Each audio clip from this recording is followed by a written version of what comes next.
My boyfriend, our husky, and I embarked upon a long holiday road trip to see our families. 14 hours of this trip takes place in a major U.S. interstate highway. We were looking for a place to make our last gas stop and found a place off the highway. We pulled off and into the desolate gas station and immediately were greeted by a fairly large, somewhat sketchy man taking not so subtle glances in our direction. We were both joking that maybe we chose the wrong gas station, and boy, we did. My boyfriend suggested that while he pumps the gas and uses the restroom, I take our dog and let him stretch his legs. Being a city girl, I know to always carry my mace and a phone, especially at night. We diverged as I started to make my way towards the ill-lit side of the gas station, and my boyfriend heads to the restroom.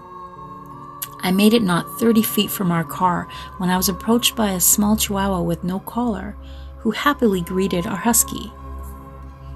I looked around for the owner while the two dogs got to know one another and continued to walk to a patch of grass with our new follower in tow. My first instinct was to help the dog and find his owner, but in the back of my mind something felt very off, and to be honest, it felt off since the moment we pulled in. I immediately called my boyfriend and told him I had found a dog, and said, "Hey, I found a dog, but something is weird." He immediately abandoned his bathroom break and came out to meet me. While I was standing with our dog and this dog, who came seemingly out of nowhere, I felt eyes on me from the employees working outside.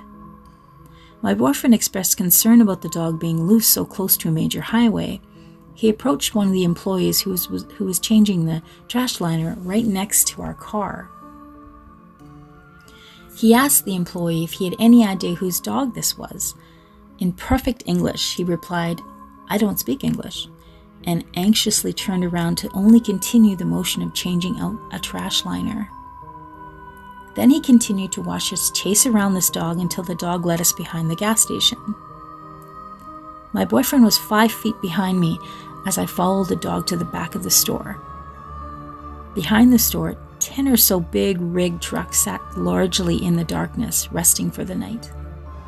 Cardboard boxes and broken wood pallets covered the dirt. A large man in the gas station uniform greeted me, staring through a glass door. With my boyfriend out of view, I bent down to pick up the dog as the man continued to stare. My boyfriend approached, and that's when the man behind the glass door's demeanor changed. He opened the glass door. I quickly asked, "Do you know whose dog this is?" Nervously, he fumbled his words and replied, That's my dog." We exhaled and exchanged a look as if to say something about that was really weird. We made our way back to the car, and my boyfriend remembered he still had to use the bathroom. I settled back into our car, doors locked. When he got back to the car, he told me the same man we talked to at the back of the store followed him to the bathroom and stood behind him, watching. That's when we realized just how creepy and surreal the last 15 minutes have been. As we drove away, we discussed the strange and creepy events of the night. How the whole thing felt staged or set up. Why did the employee act like he didn't know the dog when it belonged to his coworker? We immediately Googled the small town we had stopped in and discovered that it had been a hot spot for human trafficking, and in the recent months, 60 people were arrested. Was this just a string of eerie coincidences, or was there something more sinister going on there?